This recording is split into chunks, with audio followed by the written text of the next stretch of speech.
Allez, c'est bon.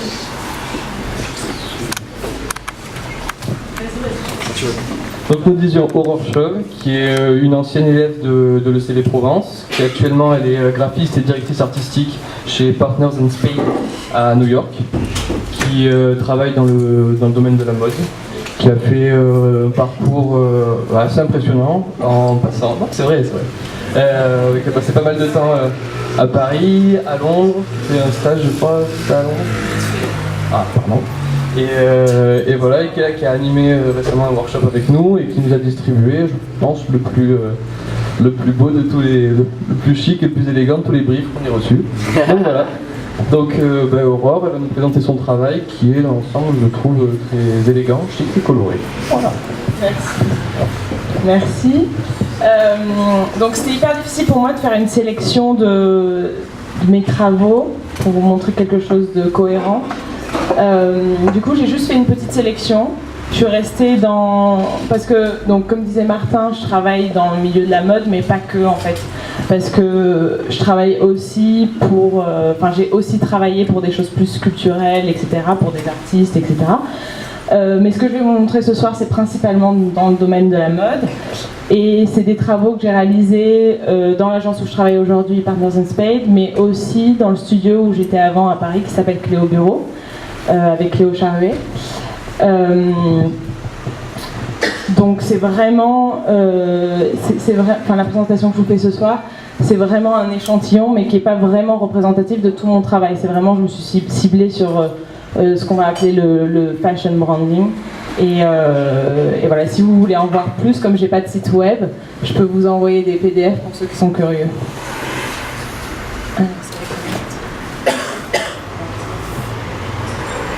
Voilà. Je ne sais pas si vous connaissez cette marque qui s'appelle J.Crew. C'est une marque américaine de vêtements de prêt-à-porter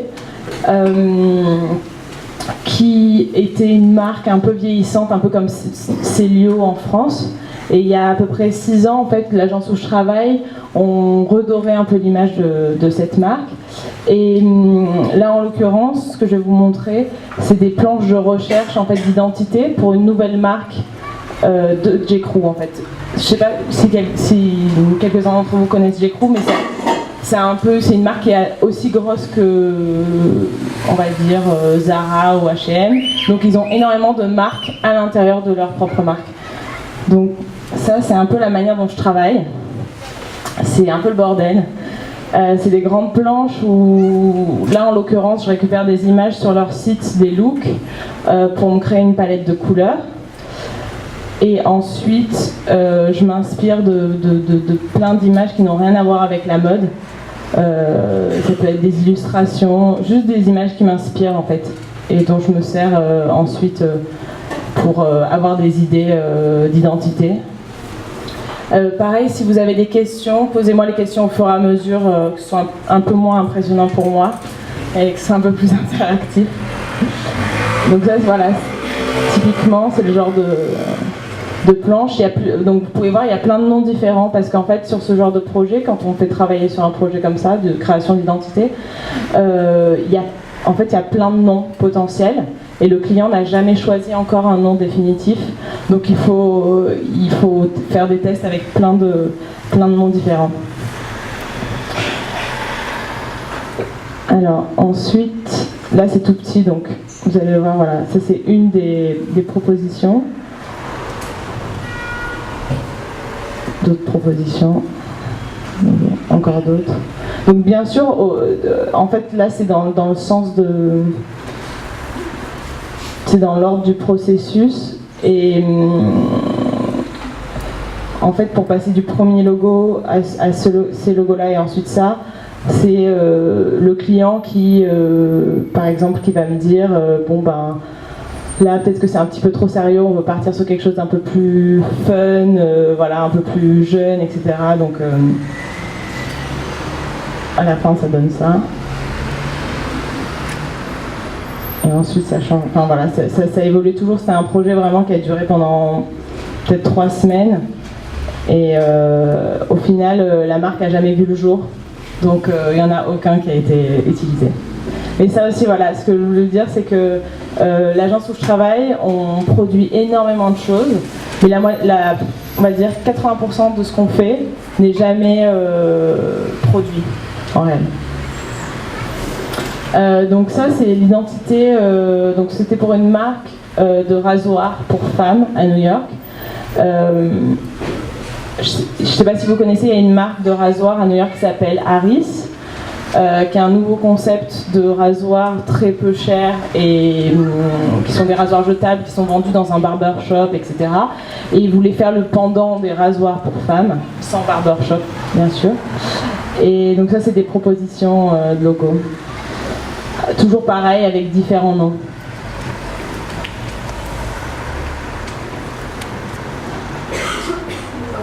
Ouais. À chaque fois, c'est toi qui trouves les noms?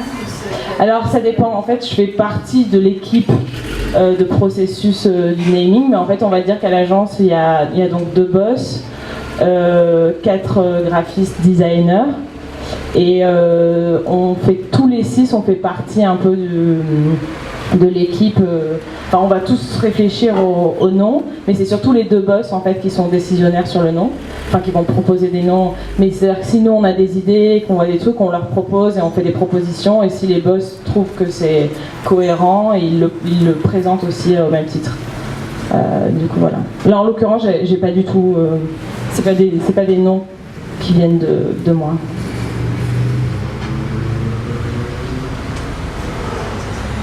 Donc ensuite, ça c'est encore un autre projet pour J.Crew, qui était un service de conciergerie pour hommes, donc plutôt masculin, et pareil, toujours le même système avec plusieurs noms déclinés sur plusieurs noms différents.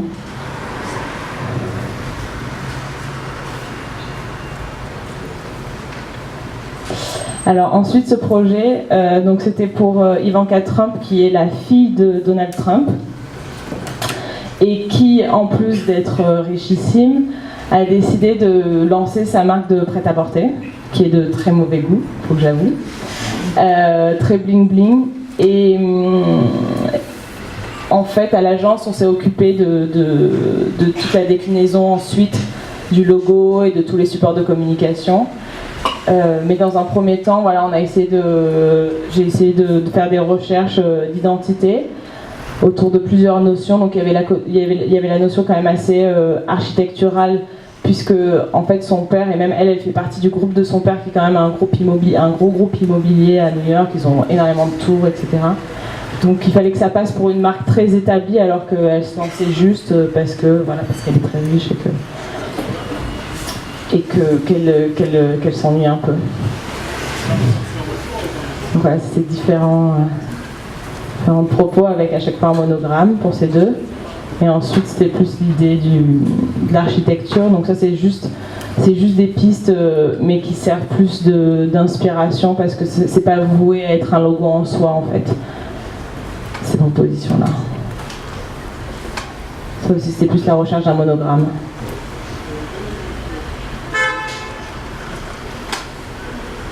Voilà.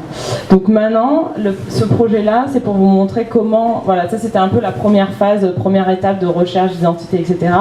Et ensuite, comment, une fois qu'une identité a été retravaillée, validée par un client, etc., comment elle se décline sur différents supports et comment elle vit pour une marque. Donc ce projet, c'était, donc je ne sais pas si vous connaissez la marque Tara Jarmon. Tara Jarmon qui a décidé de faire une nouvelle collection qui s'appelle Mademoiselle Tara, qui est une espèce de marque à l'intérieur de cette marque. Et on a donc fait l'identité visuelle avec Cléo Charuet, avec qui je travaille à Paris. Et donc l'identité qui est juste là.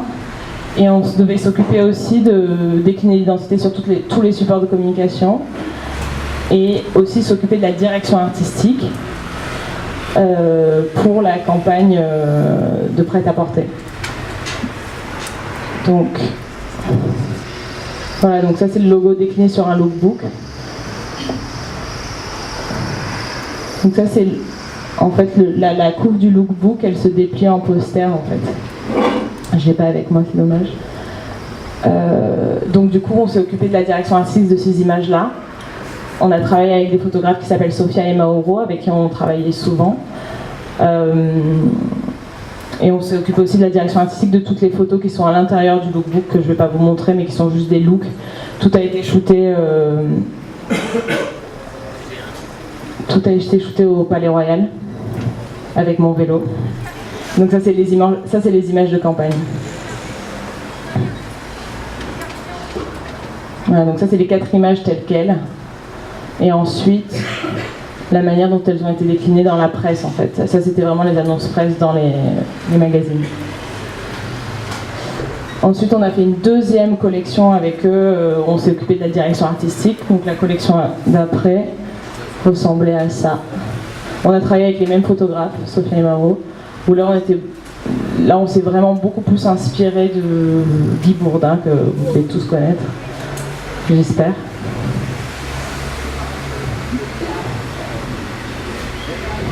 Et ça, c'était les annonces presse sur l'idée d'avoir comme un storyboard.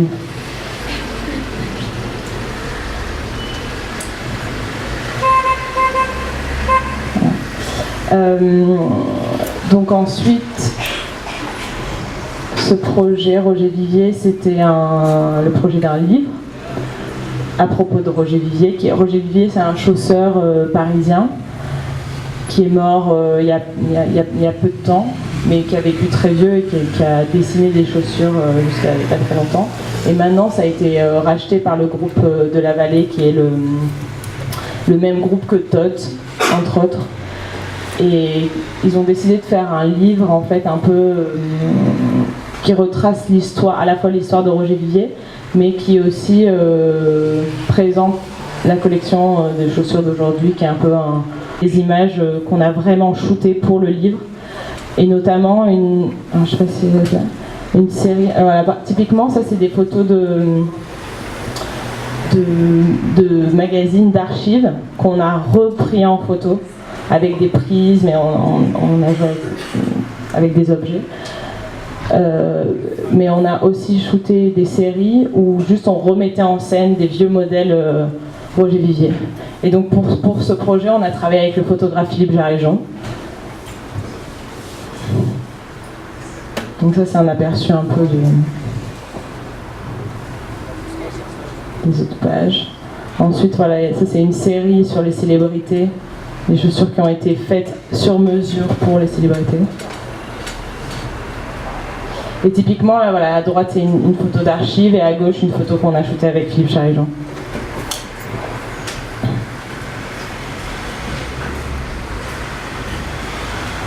Voilà, pour vous montrer les photos vraiment en situation dans le livre. Et ensuite... Oui. Comment je travaille ? Comment ça se passe ? Alors, en général, quand on est directeur artistique, c'est nous qui choisissons le photographe. Donc, quand on choisit le photographe, qu'on travaille avec lui, on lui parle tout de suite de l'idée qu'on a en tête, parce que on est censé être le concepteur de l'idée. Donc, là, pour ce projet-là, avec Philippe, en fait, tout de suite, on lui a parlé des inspirations qu'on avait, d'idées qu'on avait, mais en même temps, comme on connaissait très bien son travail, on le choisissait aussi pour son travail, donc on lui faisait confiance à 100%. On savait que de toute façon, les images, à la fin, allaient ressembler à ce qu'on voulait. Donc, en fait, on ne parle pas tant que ça. Et ça se fait plus au moment du shooting. Enfin, on définit vraiment, bon, alors où est-ce qu'on shoot, qu'est-ce qu'on va shooter, et une fois qu'on a tous ces éléments-là, c'est vraiment sur le shooting que des fois il y a des surprises, des fois ça peut être n'importe quoi, mais on voit un sac, je sais pas moi, un sac plastique par terre, on se dit bon bah non, viens, on va l'utiliser. Enfin, ça se fait vraiment sur le moment, quoi, c'est assez spontané. Mais ça dépend vraiment des personnes avec qui on travaille, si c'est des gens avec qui on a l'habitude de travailler, si on les connaît pas du tout. Mais normalement, quand je connais pas, enfin moi en tout cas sur des projets, quand je connais pas le photographe, je fais appel à lui, que quand même je lui fais confiance, je fais toujours une planche en fait de mes inspirations et d'un concept ou de plusieurs concepts. Ça répond à ta question. Donc voilà, plus pour que vous voyez l'univers de la direction artistique des images de Philippe Jarréjon. qu'on a shooté. Ça, c'était aussi le concept d'avoir un papier avec les noms de collection et à chaque fois de shooter les chaussures sur les... Voilà, ça aussi c'est un exemple de vieux magazines. Je pense que c'était un Paris Match remis en scène et pris en photo par Philippe.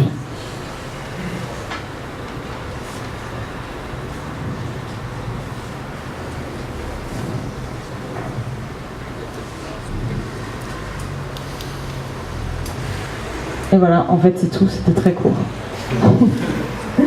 Donc, si vous avez, je vais vous repasser tout. Si vous avez des questions ou que vous voulez voir autre chose, juste dites-moi.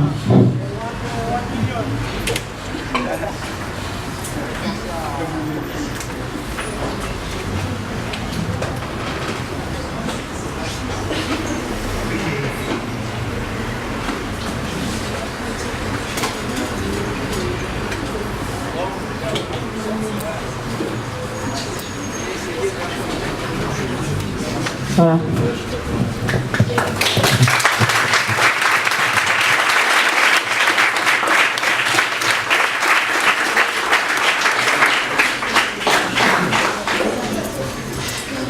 Vous avez des questions? Attends, comment ça se passe dans ta boîte?